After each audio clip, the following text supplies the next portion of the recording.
ya tenemos el tercer encuentro de filosofía de las ciencias. El tema, por lo general, se conoce como el problema del conocimiento, es decir, cómo nos acercamos nosotros a algo tan profundo como es el conocimiento. Siempre conocemos desde el primer momento, nosotros estamos conociendo. Sean cosas positivas o cosas negativas, siempre estamos en ese proceso. Entonces, como manera de refrescar o para que tengamos la idea clara de en qué consiste lo del el conocimiento, tenemos el conocimiento que es científico y el conocimiento no científico. El no científico es el que nosotros conocemos como el conocimiento vulgar, que lo mencionamos en el primer encuentro. Es técnico-práctico, es religioso o dogmático, artístico, mítico, filosófico u otros. Es decir, es el conocimiento que nos viene dado por la relación con el mundo. El religioso, sin necesidad de nosotros estudiar nada religioso, nuestra familia nos va inculcando ciertos valores, ciertos principios. Igual con el artístico, la mayoría de artistas nacen más que se hacen. ¿Por qué? Porque vienen con esa capacidad de conocimiento adquirido. Igual que el filosófico, muchas personas sin necesidad de tener encuentros con el mundo de la filosofía han escrito grandes tratados o son escritores de ficción, de lo que sea, y dentro de ese escrito van desglosando bastante. Borges es un ejemplo de él, sin ser un filósofo académico, de su obra encontramos reflexiones bastante profundas, dignas de un filósofo. Estos anteriores al conocimiento científico y también contemporáneos conviven entre todos, tienen sus propias características, formulación de preguntas y respuestas específicas. Es decir, son propios, cada uno tiene unas preguntas que no son generales como en el conocimiento científico. En la religión nos preguntamos quién es Dios, cómo llego a Dios, cómo alcanzo la vida eterna.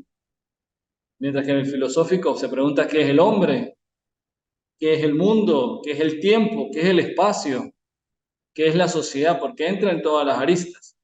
Y diferenciándolo del conocimiento científico que presenta las siguientes características. Es objeto de la investigación en problemas de una parte del mundo en el que vivimos. Cuando nosotros hacemos una investigación de grado o una investigación orientada a cualquier aspecto de la vida, pues es un tiempo específico y muchas veces ese conocimiento científico que adquirimos, por lo menos en el siglo XIX, ya en el siglo XX, pues no tiene mayor trascendencia. Ahorita en el siglo XXI aún menos. ¿Por qué? Porque es siempre el conocimiento científico, es algo que vamos constatando con la realidad. Centra la atención en el objeto de estudio. Si el objeto de estudio es el hombre, se centra solamente en el hombre, la importancia y la relevancia que tiene el hombre en el mundo y cómo él se interrelaciona. No es el mundo, los carros, los aviones, no, se centra solamente en un solo aspecto. Por eso los temas siempre son limitados o delimitados, mejor dicho. Sigue un método. ¿Qué método nos conviene a nosotros según el paradigma en el que estamos? Tiene conclusiones de posibilidades únicas que explican fenómenos y predicen sucesos de una forma universal y necesaria, aplicables a solo casos puntuales. Si yo hago un estudio de mercadeo en las universidades públicas, va a ser diferente el resultado y la aplicación a un estudio de mercadeo de las universidades privadas. ¿Por qué? Porque su objeto y su método se va orientando hacia un punto específico. Es un conocimiento crítico, juzga, analiza, no es dogmático, diferente al religioso, que es una verdad que es absoluta y no se puede cuestionar. No, hoy yo puedo hacer una investigación sobre el mercadeo de las universidades públicas y mañana lo vuelvo a hacer, o mañana no, o sea, mañana refiriéndome a dentro de un año, 2 años, y me doy cuenta de que ha cambiado y por tanto acepto de que eso es dinámico y revisionista. Puedo ir modificándolo según me lo voy encontrando y valida el grado de verdad de los enunciados propios de cada disciplina científica. Si yo soy en el área de gerencia, pues mis resultados van a validarse en el área de la gerencia. Puede ser que sean aplicables en el área de administración, pero quien realmente va a validar esos resultados es quien está en la parte de la gerencia. Esas son las características primordiales que tenemos que tener claro del conocimiento científico. Nosotros que estamos en un nivel de posgrado y cada una de nuestras actividades debería entender a ese punto. Ahora bien, y aquí de manera general podemos ver una clasificación de las ciencias. Es bastante, vamos a tratar de hacerlo lo más o menos posible. y lo más sencillo posible para que lo entendamos y podamos estar todos en la misma línea. Todo esto se va marcando según el objeto, según autores, según enunciados o según el método o el campo donde nos encontramos. Empezando por según el método, es un estudio de los entes que conforman su contenido. Es decir, si mi objeto de estudio es el hombre, solamente me centro en ese ente, que es el hombre. El estudio de entes ideales no hace referencia a nada fuera de sí mismo. Por eso era que decíamos anteriormente, y por eso damos las características del conocimiento científico, es algo que se encuentra delimitado. Este estudio es el estudio de entes reales, referentes al mundo fáctico, tiene objetivos. Esas son las dos características fundamentales. En el primer caso son los formales, las matemáticas y la lógica, que siguen un objeto en sí mismo. Y en el estudio de los entes reales, es decir, los que nos encontramos como tal de manera concreta, son los naturales y los sociales. Como naturales podemos estudiar el fenómeno climático que nos afecta en X temporada del año. Y en los sociales, ¿por qué el sistema educativo de tal país no permite que las personas salgan a trabajar? ¿O por qué el ideario político X afecta el proceso de la gerencia, de la administración o de la inversión? Así es como, según el objeto, lo vamos delimitando. Ahora, según Morris, nos plantea que, existe la ciencia formal, la ciencia natural y las ciencias sociales. Dice que la ciencia formal es el sintáctico, es la ciencia sintáctica. Se ocupa de la pura relación entre los signos, con independencia de lo que designen. Intereses por coherencia formal del sistema, es decir, es como los signos, cómo el objeto se va relacionando consigo mismo. O pasa lo mismo que o es el conocimiento de las matemáticas, de la lógica. La lógica se fundamenta en premisas. Esa lógica fundamentada en premisas se contiene dentro de sí mismo y se relaciona consigo misma, igual que las matemáticas. Según sea la operación en la que estamos asumiendo, ella va a dar relación entre sí, por tanto es sintáctica. El segundo clasificación es la semántica. Estudia la relación de los signos teniendo en cuenta aquello que designan intereses por correspondencia entre la verdad de lo afirmado y la verdad del referente, que son las ciencias naturales, por lo menos. En las ciencias naturales, el ejemplo que colocamos anteriormente, cómo el clima nos afecta en X temporada del año, esa relación sintáctica que designa es la correspondencia de la verdad. Si por lo menos las lluvias afectan porque pudren los cultivos, eso debemos tenerlo claro en el momento en el que vamos a realizar el estudio. Si nuestra conclusión general es que no se puede sembrar X cultivo en temporada de lluvia porque este se pudre y no va a dar frutos, es esa relación que designa el signo que estamos realizando. Y el tercero es el pragmático. Involucra asimismo el compromiso del científico con su objeto de estudio, que son las ciencias sociales. Cuando nosotros hacemos un estudio, ejemplo, de la gerencia educativa o la gerencia dentro de la educación, partimos de que yo debo involucrarme en ese estudio, debo ser parte de ese estudio, debo observar la realidad y no solamente guiarme por datos, como puedo hacer en las ciencias naturales o en la ciencia formal, sino que debo estar dentro, por su naturaleza, científico. Bien, según el enunciado, para Kant, lo vemos en dos puntos. Las ciencias formales están en el estrato de lo analítico, que es el predicado que está tácitamente implícito en el concepto del sujeto, se rige por principio de identidad, es lo que él llama como ciencias formales. El principio de identidad lo encontramos dentro de la lógica y la matemática. Siempre va a dar respuesta a lo que se está realizando en sí mismo. Se identifica la suma con un resultado, se identifica una premisa con un silogismo, está contenido dentro de sí. Y está el sintético, que es el predicado no está implícito en el sujeto, depende de la experiencia, que es a posteriori, como las ciencias sociales y las ciencias naturales.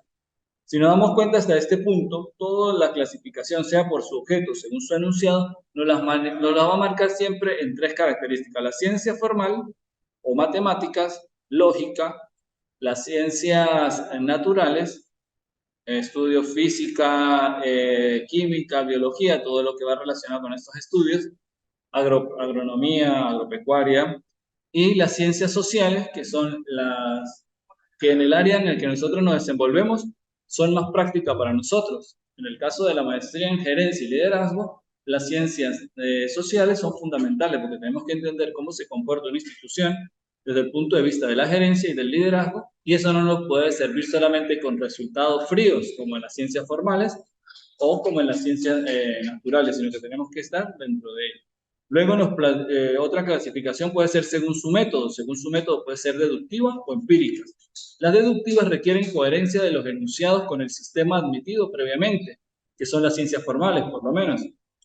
La deducción es ir de lo macro a lo particular. Por tanto, si yo deduzco que algo es blanco, debo pasar todo el proceso para llegar hasta mi observación y darme cuenta de que realmente es blanco. Si no lo es, existe un error por el método utilizado y debería utilizar otra manera de acercarme, que serían las empíricas. Supone la correspondencia entre los enunciados y aquellos que representan. Son las ciencias empíricas o fácticas naturales y sociales, que va relacionado con mi experiencia. Yo como magíster en gerencia y liderazgo debo conocer por parte de la experiencia la relación que tengo con el entorno y de allí poder empezar a producir ciertos conocimientos partiendo de eso. Y según el contexto o campo, esto lo da un autor que es Bunge y nos plantea que son las ciencias aplicadas, por su finalidad es aplicar de manera práctica el conocimiento. Las básicas, su finalidad es producir conocimientos, que en el caso de los estudios que nosotros realizamos de posgrado, estamos buscando producir conocimientos. Y las tecnológicas, su finalidad es aplicar conocimientos para cambiar la realidad.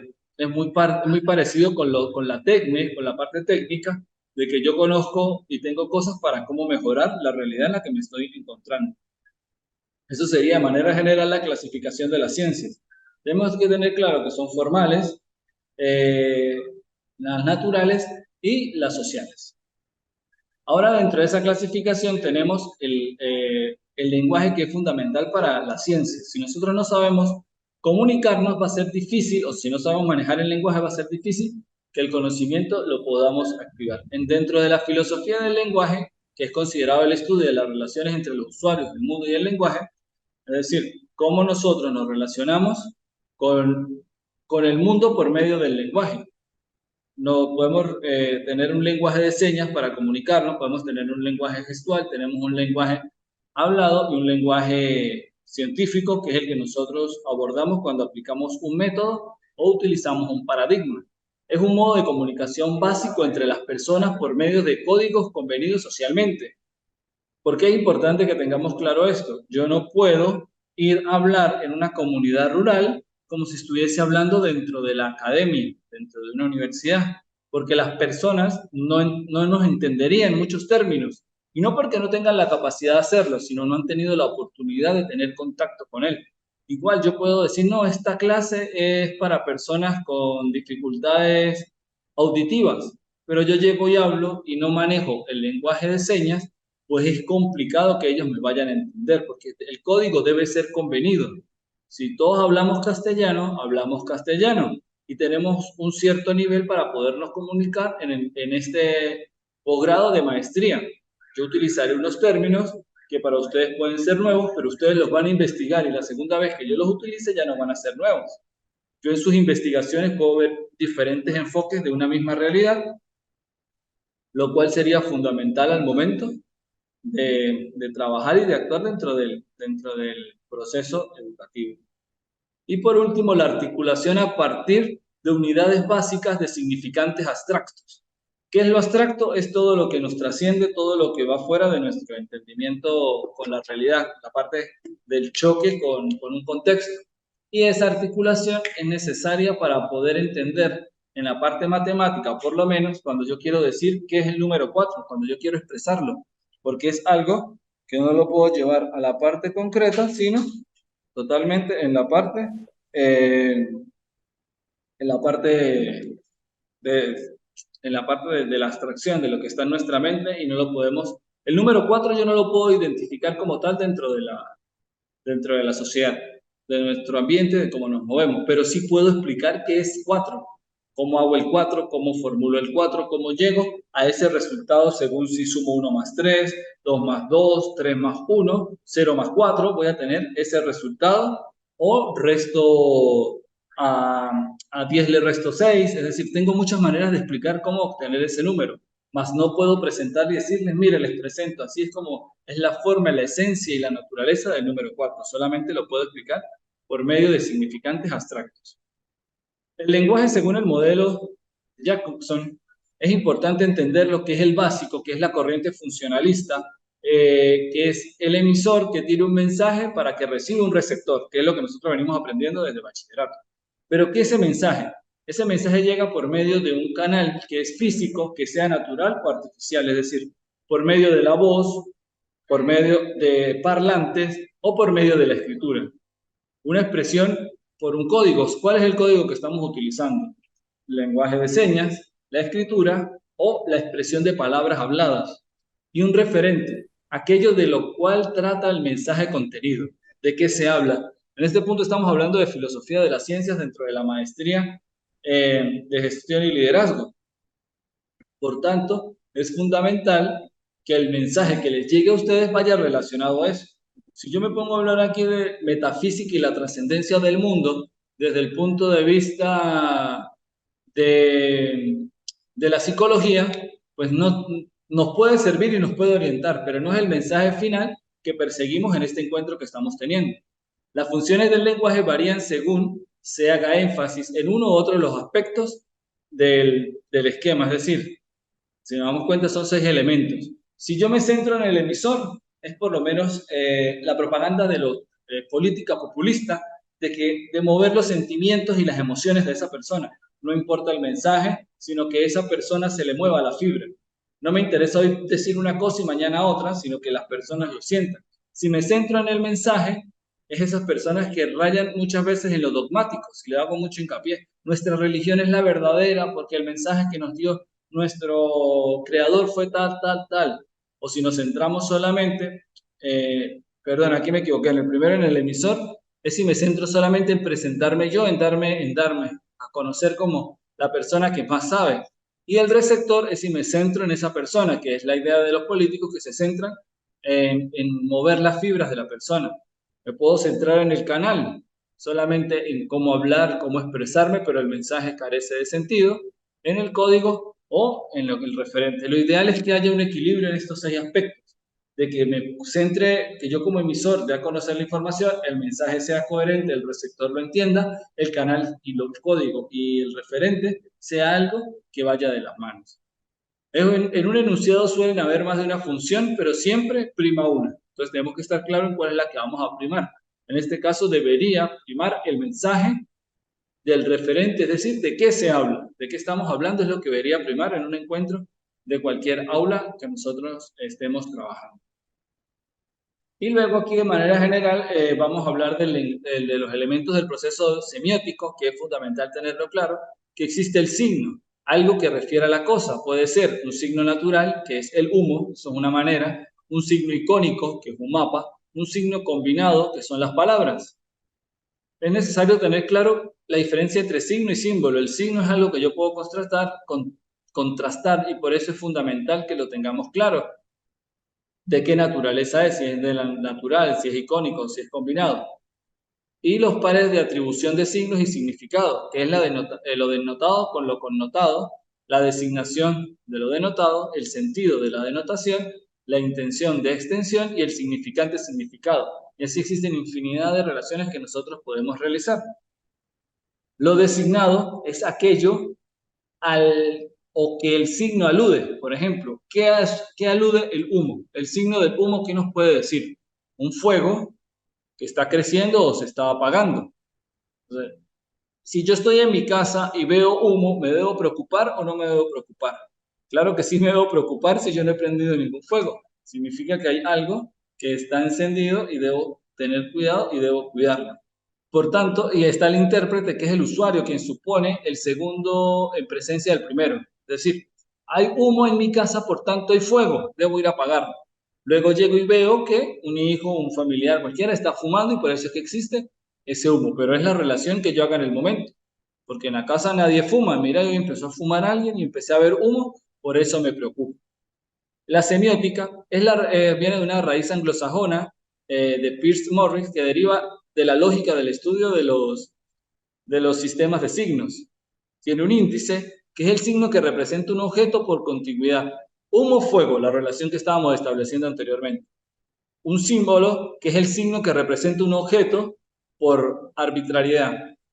Si yo hablo de tree, automáticamente es un árbol. ¿Por qué? Porque hago esa relación de una palabra en otro idioma con un objeto. El icono, signo que representa un objeto por similitud. Por eso es que nosotros vemos muchos iconos en las partes religiosas, es decir, vemos iconos que representan una creencia que es muy arraigada en nosotros y en nuestra comunidad. Mientras que la semiología es una raíz francesa de Saussure, deriva de la lingüística y del estudio del lenguaje y de los signos lingüísticos. La semiótica es entender el signo como tal, es ver la realidad, las relaciones que se dan, mientras que la semiótica es ese entendimiento que nosotros realizamos sobre eso que estamos realizando. Morris con los niveles semióticos. La semiótica, ciencia de los signos, signo, algo capaz de representar, ponerse en un lugar de otra cosa. Es fundamental que lo tengamos claro hasta este punto. Luego existe el nivel sintáctico, el nivel semántico y el nivel pragmático. Y aquí tenemos que tener bastante cuidado para saber cómo lo vamos a utilizar en nuestra vida diaria, más que todo en la parte profesional. El nivel sintáctico es la relación de los signos entre sí, importancia de las normativas establecidas para la coherencia del sistema, y son relaciones que pueden ser correctas o incorrectas. Los enunciados pueden ser válidos, la mesa es negra y la miro, ay sí, la mesa es negra, o la mesa es negra, pero miro y me doy cuenta de que la mesa es blanca.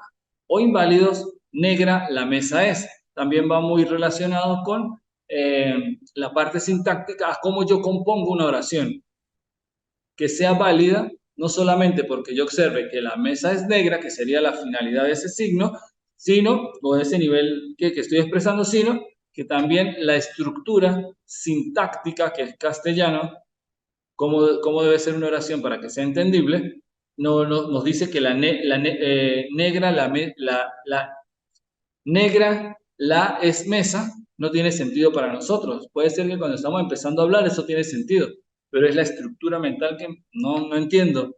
Si la persona de color negro está en la mesa, si la mesa es negra o si hay algo negro sobre la mesa, no entiendo al final qué es lo que nos está comunicando. Está el nivel semántico, que son relación de los signos con aquello que representan, trabaja sobre el sentido de las relaciones,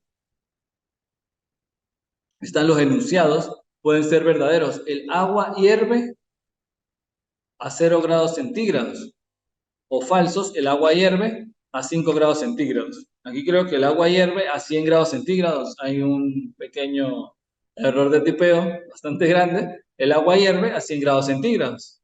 Eso, por tanto, es un enunciado verdadero. Pero si yo digo el agua hierve a los 5, no, porque si yo pongo el agua y lo dejo que llegue a 5 grados, me doy cuenta de que no llega al punto para que hierva. Y si lo dejo hasta 100 grados, me doy cuenta de que sí hierve esa agua.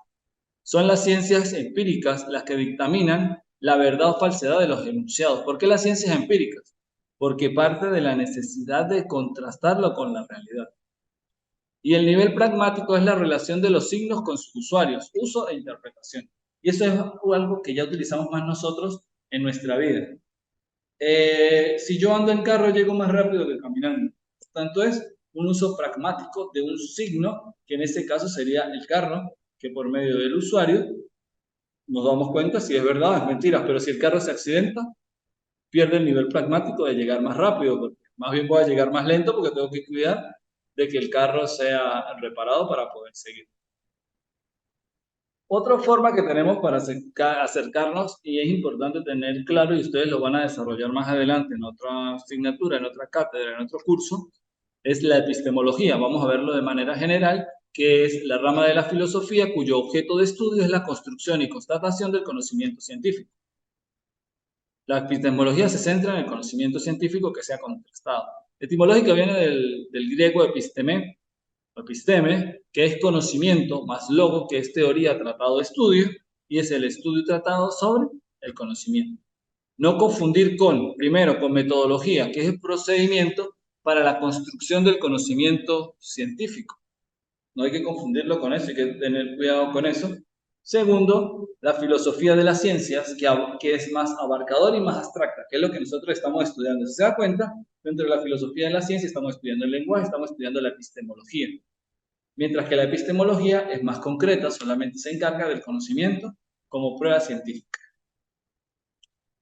Y también se debe diferenciar de la nociología, que es la teoría del conocimiento, de manera también bastante más específico que lo que es la epistemología o esa nociología, entendida como un conocimiento más abstracto que el que nos empuja la concreción de la epistemología al tener que comprobar si el conocimiento es verdadero o no lo es.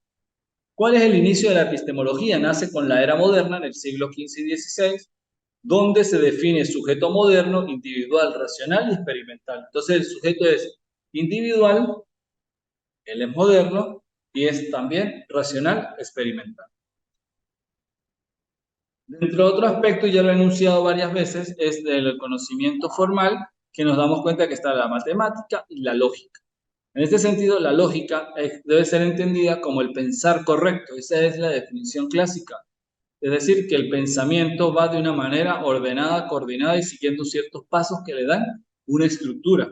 Por definición es la doctrina que trata los modos de razonamiento o argumentación que permiten alcanzar conclusiones coherentes a partir de principios de demostración e inferencia válida. La etimología viene de lógica, que viene a significar el pensamiento correcto. ¿Por qué? Porque siempre en la lógica las conclusiones deben ser coherentes con lo que se está estudiando. Y por eso es que es fundamental en el conocimiento científico las conclusiones que se van dando vayan coherentes con la realidad que se está estudiando.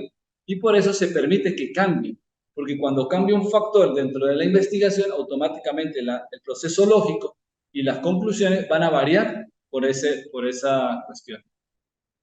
Existen distintos tipos de lógica. La lógica proporcional es la lógica tradicional definida ya por Aristóteles y predominante en el siglo XIX. Existen otras lógicas como la dialéctica, que es la hegeliana, la difusa y la modal. Aquí vamos a ver rápidamente cómo se formula la lógica según los silogismos que se van transformando desde la lógica tradicional. La lógica medieval, que es escolástica, es sistematización de la lógica tradicional, que es lo que se realizan en los estudios que ellos plantean en las sumas. La lógica modal, que es la lógica de las probabilidades, incluye valores de probabilidad y graduación de la validez de la conclusión. La lógica deóntica, que es es una variación de la lógica modal, la lógica del deber ser y de las normas. Deontología, si se dan cuenta o hemos estudiado, por lo general todas las profesiones tienen un código deontológico que va sobre cómo yo debo comportarme y accionar dentro de lo que estoy estudiando. Y la lógica de la episteme, que es la que nosotros necesitamos, que es la que permite formalizar enunciados de conocimientos y de creencias. Si las conclusiones deben estar embarcadas dentro de la lógica epistémica. Ahora me adelanto un poco para poder trabajar sobre Thomas Kuhn, algo que es importante que nosotros tengamos en cuenta para el momento de elegir un paradigma. Y eso es algo que ustedes deben tener claro para su investigación. ¿Qué paradigma voy a abordar? Para Kuhn, existe una nueva filosofía de la ciencia que tiene una mirada alternativa a la visión tradicional de la ciencia o concepción heredada. Es decir, ya cambia esa visión que nosotros tenemos de que la ciencia heredada trata sobre X puntos, sino que hay una nueva mirada, una nueva manera de hacer. ¿Y cuál es esa nueva manera de hacer? La parte cualitativa, porque hasta ese momento teníamos un paradigma rígido que era cuantitativo. Y ahora decimos que no importa que sea cuantitativo o cualitativo, siempre ese paradigma va a cambiar. Esa forma de entender el mundo puede ir variando dependiendo de la forma como nosotros nos vayamos relacionando. Es una mirada historicista, es mirada descriptiva, ya no es prescriptiva normativa. Da cuenta cómo las ciencias formales y naturales han generado conocimiento en el pasado. Yo miro el pasado y digo, ay, mira, Aristóteles planteó este conocimiento de esta manera. Yo creo que me puede servir para yo innovar en mi investigación y por tanto lo traigo a cotación en esta realidad moderna, aunque sean constructos totalmente diferentes. Y viene a decirnos que es un paradigma. Tenemos que saber qué es un paradigma para poder entender ese cambio de paradigma que está planteando él. Y me dice, un paradigma es un modelo, un marco, una estructura teórica conceptual que hegemoniza el trabajo de la comunidad científica en un determinado momento del sentido histórico de comprender al mundo circundante. Es importante entender el mundo circundante, que es la nueva visión que yo puedo dar sobre un modelo que estoy estableciendo. Por lo general, toda investigación de tesis doctoral debe crear un nuevo paradigma, una nueva manera de ver el mundo. Por eso es que nosotros hacemos tanto hincapié en este punto de la filosofía de la ciencia, de que debemos tener claro la profundidad del conocimiento que nosotros vamos adquiriendo, porque luego, cuando vayamos avanzando en estudios de posgrado, van a sentir bastante que es necesario comprender más profunda o a profundidad muchas cosas para poder generar ese paradigma nuevo que nosotros vamos a entender. Y es una fórmula que él nos presenta, que es la que tenemos aquí en la mitad de la presentación. Existe la ciencia normal, la cual es conocimiento y teoría no sistematizados o consensuados, es decir, un conocimiento que existe, punto. Eso es una ciencia normal, un conocimiento que existe, que podemos interrelacionar, que podemos participar, ya eso es un conocimiento. Pero luego existe la comprensión, como les decía, si yo veo atrás y veo lo que plantea Aristóteles, puedo tener una comprensión y veo anomalías en el paradigma que yo estoy utilizando. Y por tanto, se da el proceso de revolución científica que viene a ser el paradigma 2, una nueva ciencia normal, es decir, una nueva manera de ver esa ciencia que estamos estudiando y que estamos estableciendo. Por tanto, ese es el proceso que él nos presenta y es algo que nosotros hacemos diariamente cada vez que interpretamos. Por eso cada una de las evaluaciones que ustedes tienen presente es una visión crítica, es decir, vamos a darle una nueva visión, un nuevo entendimiento a lo que estamos desarrollando o trabajando. Los paradigmas son inconmensurables e incompatibles. Se suceden de modo no lineal, no progresivo y no acumulativo. El origen de una revolución se da por la cantidad o calidad de anomalías, problemas irresolubles dentro de un paradigma, pero la elección de un paradigma u otro es finalmente un criterio extracientífico. Cuando yo digo yo quiero hacer una investigación cuantitativa, es porque yo me siento cómodo con la evaluación estadística. Si yo digo voy a hacer una evaluación sociocrítica, es porque me siento cómodo aplicando la teoría crítica y social en todo momento de mi investigación. Y si soy cualitativo, es porque me siento dispuesto a describir muchas cuestiones que me voy a ir encontrando durante el proceso. Y por algo debo utilizar métodos como la observación, como la encuesta o la entrevista de preguntas abiertas para poder ir adquiriendo ciertos conocimientos. Pero luego esos paradigmas pueden ir cambiando o el enfoque de ese paradigma yo lo puedo ir cambiando dependiendo de la necesidad que se me vaya presentando. Y en la comunidad científica supone que trabaja de manera organizada, es conservadora, defiende un paradigma que ya esté establecido, no es pluralista, no admite fácilmente nuevas ideas, no es en un ámbito de la pura racionalidad. Nosotros como seres humanos siempre estamos en contra de los cambios. Nos gustan los cambios, la innovación tecnológica, pero siempre choca cuando modifica nuestra comodidad. Si yo estoy acostumbrado a utilizar, no sé, PowerPoint 2005 y PowerPoint 2005 es la única y a mí la universidad me dice, mire, usted tiene que empezar a utilizar con PowerPoint 2023, ahí ya va a crear un choque con las personas. Nos gusta mucho el mejor teléfono, el más grande, el que tenga mejor pantalla, mejor cámara, pero en el momento en el que yo soy el que tengo que establecer el cambio, ahí existe un choque de conciencia.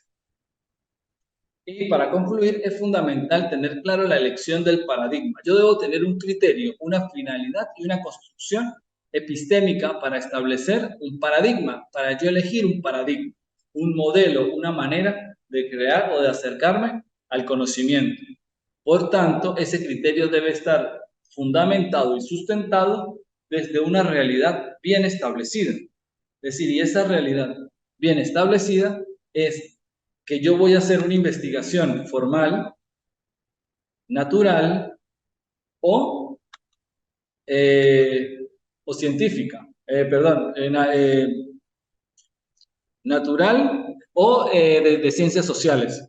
Por tanto, debo estar claro qué es la investigación que yo estoy haciendo. Si yo estudio en maestría de gestión y liderazgo, una investigación sería con mayor riqueza si yo me voy a ver cualidades del líder y del gerente. Y esas cualidades las voy a hablar directamente con personas expertas que me van a dar esa información. Pero es totalmente contrario a si yo voy a hacer una maestría en gerencia, querer plantear un sistema crítico a la gerencia cuando yo estoy en una maestría. Eso sería genial en un doctorado, pero en una maestría debo saber cuál es el paradigma y por qué lo estoy eligiendo. ¿Cuál es la finalidad que persigo? Evaluar cualidades, evaluar cantidad, evaluar personalidad, qué es lo que yo quiero buscar y de allí yo debo tener claro cuál es el paradigma que voy a abordar. Y luego tener una construcción epistémica lógica, es decir, poder contrastar el conocimiento científico con la realidad.